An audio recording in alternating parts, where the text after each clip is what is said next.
Hi there, today we will build a hay press for small square bales. See the description for the materials and tools needed. We start by cutting the wood.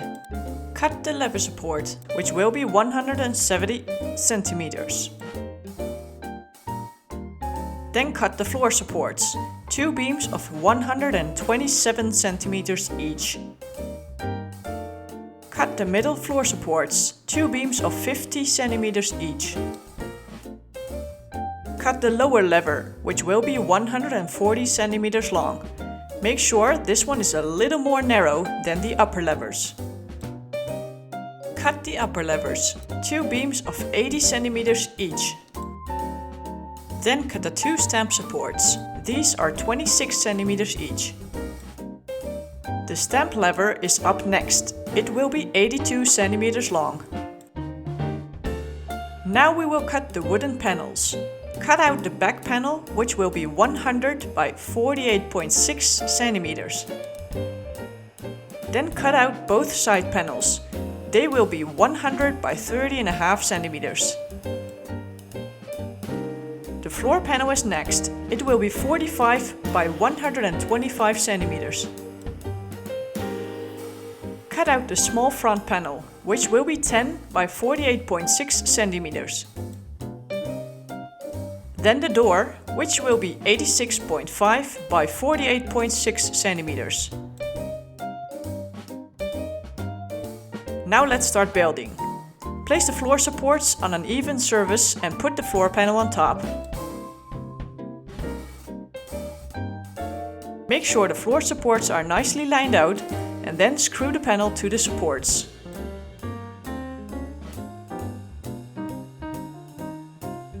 Grab the right side panel and place it on the ground on the right side of the floor panel. Hold it into place with 2 clamps and then screw it into place. I build on a pallet at this stage, which allows me to place clamps underneath the structure.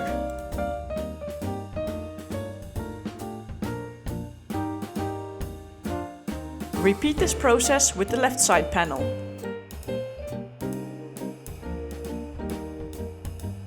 Measure out the middle of the floor panel at the back and place the middle floor supports underneath. Grab the lever support to make sure the middle floor supports are correctly spaced apart. Grab a small piece of panel, for example the front panel, to stick between the lever support and the structure. This way you make sure the middle floor supports are not going too far underneath the floor panel. Attach the middle floor supports to the floor panel.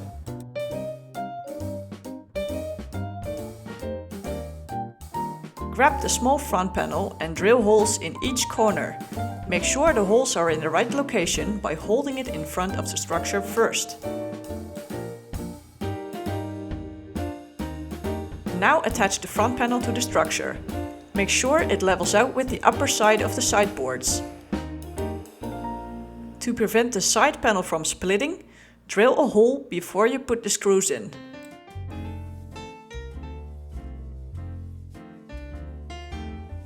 Put the back panel in place. Draw lines or dots where the middle floor supports stick out.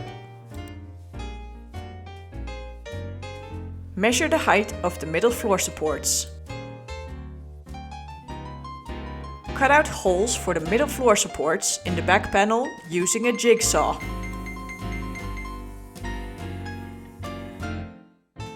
Now try and see if the back panel fits.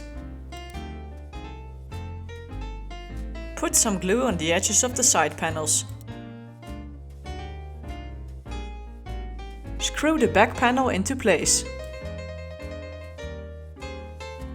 Now make sure the middle floor supports either touch the floor evenly or put something underneath to make sure they do. Place the lever support into place. Use a clamp to make sure it stays in position. Screw the lever support tight from the inside of the structure. The support should be exactly in the middle. Drill a hole through the middle floor supports and the lever support. Put a bolt through and tighten it with a nut. Now we will cut the holes in the door. Measure out about 10 centimeters from each side in all corners.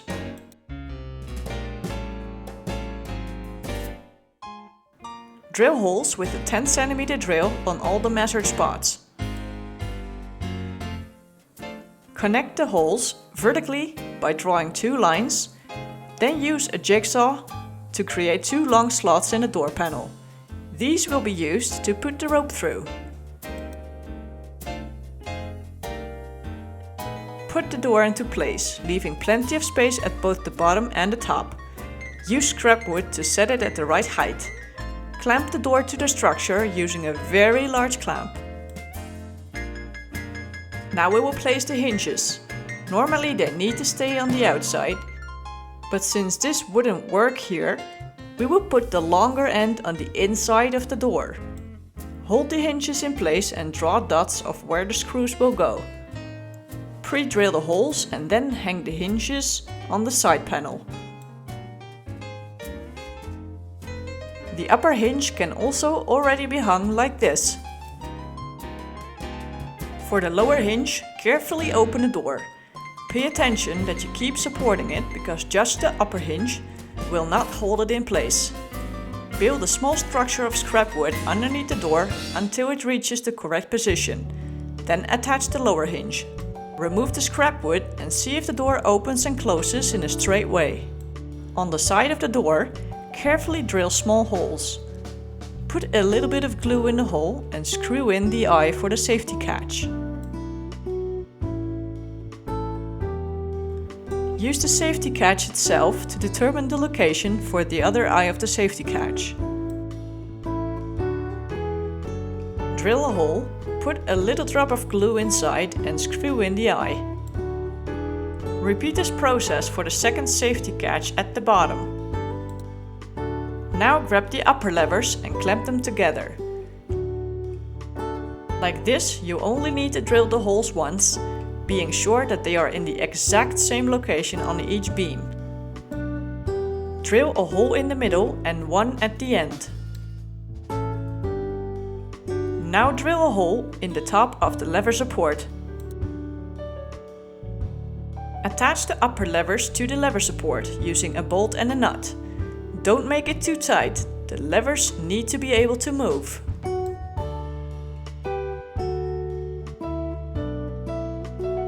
Grab the stamp lever. Drill a hole in the top and one in the bottom. We will round off the bottom side.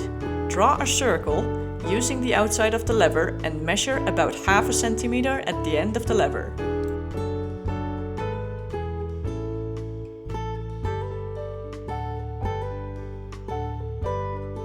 Cut out the rounded side using a jigsaw.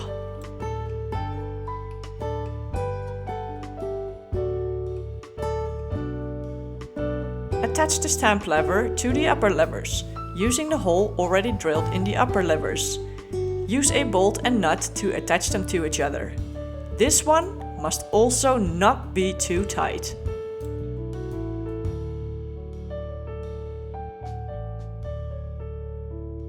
Grab the 2 stamp supports and clamp them together. Drill a hole in the middle.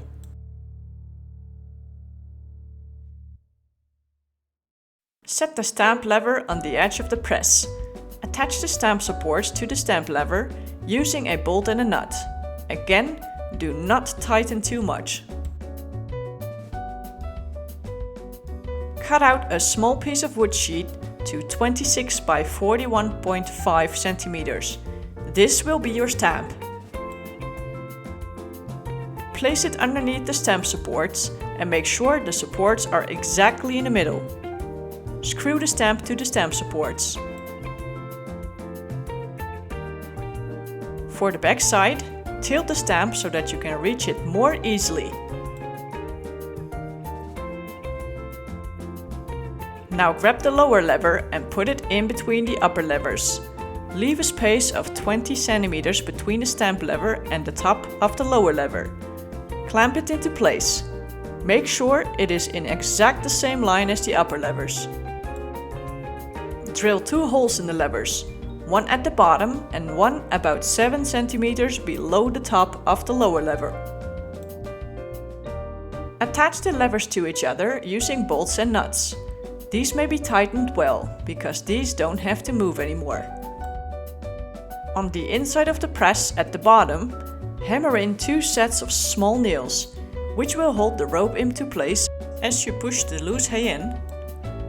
Make sure that you will be able to pull the rope out by just pulling at the rope. Now we need to make the rope holders. For this, cut a broomstick to 26 centimeters. Attach it to the lever support using a piece of perforated metal strip. Put 2 rolls of rope on each side of the stick. Then put screws on both ends of the broomstick to prevent the rope from coming off of the stick. Put some eyes on top of the edge of the back panel to lead the rope through and hold it in the right position. To use it, feed the rope over the bottom outside the door. Then fill the press with hay and press it with the stamp until you reach the wished bale size. Tie the rope using the slots in the door. Open the safety clamp and the bale can be pulled out. Here is our first bale from this manual bale press. Thanks for watching.